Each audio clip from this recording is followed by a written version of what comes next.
आज हम एक ऐसी खौफनाक कहानी का विश्लेषण करने वाले हैं जो इंसान के लालच, उसके अंदर छिपे गहरे दर्द और एक ऐसे डरावने श्राप के इर्द गिर्द घूमती है जिससे बचना सच में नामुमकिन है। देखिए, ये कोई आम हॉरर स्टोरी नहीं है। ये इंसान की वैनिटी यानी अपने ही रूप रंग को लेकर जो हमारा जुनून है, उसका एक बहुत ही डार्क और भयानक एनालिसिस है। तो चलिए, बिना किसी देरी के इस मिस्ट्री में डाइव करते हैं। हर 48 घंटे में कोई अपना खो रहा है। सोचिए, ये सिर्फ चंद शब्द नहीं है, बल्कि ये इस पूरी मिस्ट्री की असली जान है। एक ऐसा खेल जहां वक्त ही सबसे बड़ा दुश्मन है। एक ऐसा श्राप जो हर 48 घंटे में एक नई बलि मांगता है। यह हमें दिखाता है कि कैसे लालच के अंधेरे में एक इंसान खुद से ही इतना दूर हो जाता है कि उसका हर नया चेहरा अंदर से और भी ज्यादा टूटता चला जाता है। तो चलिए सीधे इस कहानी के मेन कैरेक्टर इंस्पेक्टर यादव की लाइफ में चलते हैं। किसी भी खौफनाक जाल में फंसने के लिए ना इंसान का अंदर से कमजोर होना बहुत जरूरी होता है, और यहीं से इस पूरी रहस्यमयी घटना की असली शुरुआत होती है। यादव की सबसे बड़ी वीकनेस उनका वो हाथ है। बचपन में गिरने की वजह से उनके हाथ पर एक बहुत ही भद्दा निशान पड़ गया था। और पता है इस एक निशान ने क्या किया? इसने उनके लाइफ टाइम सपने यानी एक एक्टर बनने के सपने को हमेशा के लिए चकनाचूर कर दिया। आज वो एक रुतबे वाले पुलिस ऑफिसर जरूर हैं, लेकिन अंदर से वो एक गहरे साइकोलॉजिकल पेन में जी रहे हैं। वो बस किसी भी तरह अपना वो खोया हुआ सपना वापस पाना चाहते हैं, और यही हताशा उन्हें सबसे ज्यादा वल्नरेबल बना देती है। और इस दर्द को एक ही नज़र में पहचानती है श्वेता। 7 साल की सजा काटने के बाद जब श्वेता जेल से रिहा हो रही होती है तो रीस पेपर्स पर साइन करते वक्त उसकी नज़र सीधे यादव के उस स्कार पर पड़ती है। वो एक बहुत ही अजीब क्रीपी सी स्माइल देती है और कहती है, आप अकेले नहीं हैं। ये मोमेंट सच में रोंगटे खड़े कर देता है। श्वेता ने पहली ही नज़र में यादव की उस गहरी असुरक्षा को टारगेट कर लिया था। अब यहां से चीजें एक बहुत ही डार्क और सुपरनैचुरल टर्न लेती हैं। आइए देखते हैं कि कैसे खौफ धीरे धीरे अपना जाल बिछाता है, जहां पारलौकिक शक्तियां एक्टिवली हमारे कैरेक्टर का पीछा करने लगती हैं।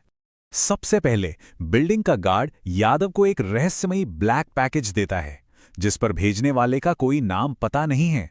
फिर यादव को अचानक सोशल मीडिया पर अप्सरा ब्यूटी पार्लर की एक टारगेटेड रील दिखाई देती है। सबसे डरावनी बात तो ये थी कि जब यादव उस रील को देखकर अपना शक जताता है, तो वो बिना आवाज वाली रील इम्पॉसिबल तरीके से उसके सवालों का जवाब देने लगती है। डिजिटल दुनिया और रियल वर्ल्ड जैसे मिलकर उसे एक ट्रैप में धकेल रहे थे। और जब वो एक सुनसान गली में उस बंद पार्लर तक पहुंचता है, तो श्वेता वहां पहले से उसका इंतजार कर रही होती है। खैर, अब इस स्लाइड पर आते हैं जो कि बहुत ही क्रूशियल है। वो ब्लैक पैकेज, आखिर उस डिब्बे के अंदर क्या था और इस शराब के मैकेनिक्स कैसे काम करते हैं? उस पैकेज में 2 शीशियां मिलती हैं।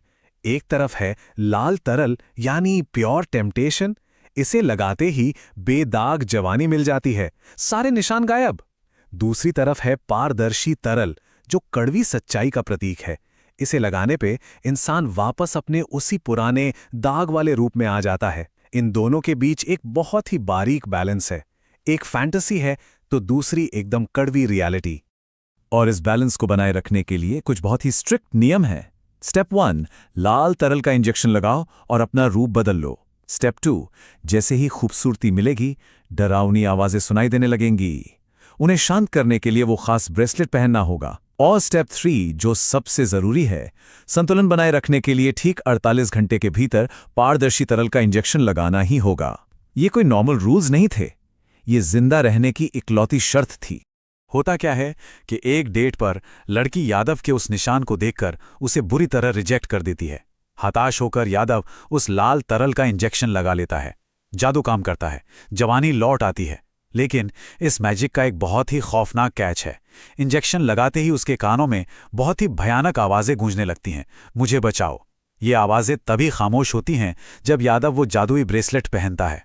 पर कहते हैं ना, जब इंसान को अचानक सक्सेस मिल जाती है तो घमंड उसकी आंखों पर पट्टी बांध देता है। अब हम एक बहुत ही चेतावनी भरे मोड़ पर आ गए हैं, जहां फैंटेसी इंसान के सर्वाइवल इंस्टिंक्ट पर भारी पड़ जाती है। अगर हम यादव की टाइमलाइन देखें तो पहले दिन उसे वो मिस्टीरियस ब्लैक पैकेज मिलता है। दूसरे हफ्ते तक वो लिक्विड्स की साइकिल को बहुत ही स्ट्रिक्टली फॉलो करता है और एक कामयाब मैगजीन मॉडल बन जाता है। लेकिन चौथे हफ्ते की आधी रात को वो टर्निंग पॉइंट आता है।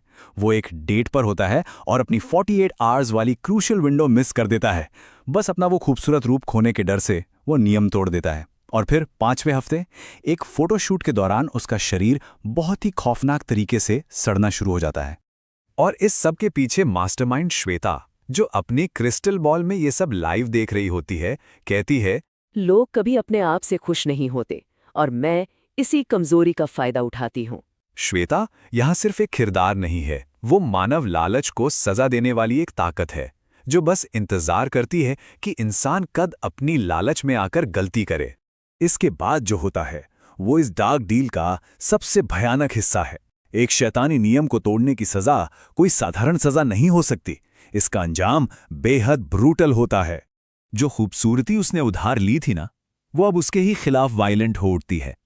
एक फोटोशूट के दौरान यादव को अचानक भयानक तकलीफ होती है। वो खून की उल्टी करता है और उसके साथ 3 दांत भी बाहर गिर जाते हैं। उसकी रीढ़ की हड्डी से एक बहुत ही दर्दनाक अप्राकृतिक उभार बाहर की तरफ निकलने लगता है। ये विजुअल सच में दिमाग हिला देने वाला है। दर्द इतना ज्यादा होता है कि वो वहीं बेहोश हो जाता है और जब आंख खुलती है तो वो खुद को उसी अंधेरे अप्सरा ब्यूटी पार्लर में एक कुर्सी से बंधा हुआ पाता है। महाश्वेता उसके सामने खड़ी होती है। वो बेरहमी से यादव के हाथ से वो सुरक्षा ब्रेसलेट तोड़ देती है और ब्रेसलेट टूटते ही मेघना की आत्मा आजाद हो जाती है। मेघना कोई और नहीं बल्कि इस श्राप की एक पुरानी शिकार है। उसका जला हुआ रूप, जिससे खून और वो पारदर्शी तरल बह रहा होता है, यादव की तरफ बढ़ता है। ये कितनी खौफनाक विडंबना है। जो लोग पहले इस श्राप का शिकार हुए, उनकी आत्माएं इसी श्राप में फंस जाती हैं और उन्हें ही उन नए लोगों की जान लेने के लिए मजबूर किया जाता है जो नियम तोड़ते हैं। 48 ये सिर्फ एक नंबर नहीं है, ये घंटों की वो छोटी सी नाजुक सी विंडो थी जो एक इंसान के खोखले घमंड और उसके बिल्कुल खौफनाक भयानक अंत के बीच खड़ी थी। सिर्फ 48 घंटे जो लाइफ और डेथ का फासला बन गए। इस एक्सप्लेनर के एंड में एक ऐसा सीन आता है जो सच में दिमाग में छप जाता है। हम देखते हैं कि वो सेम रहस्यमयी काला पैकेट एक और औरत के दरवाजे पर पहुंच चुका है, जिसके चेहरे पर भी एक निशान है। तो आखिर में सवाल ये उठता है कि क्या इंसान का अपने रूप रंग को लेकर जो जुनून और लालच है, क्या वो हमेशा अप्सरा ब्यूटी पार्लर के इस डरावने बिजनेस को यूं ही चलाता रहेगा? क्या हम अपनी कमियों को एक्सेप्ट करने के बजाय हमेशा एक शैतानी सौदे के लिए तैयार रहेंगे? ये एक ऐसा खौफनाक सच है जो हमें सोचने पर मजबूर कर देता है।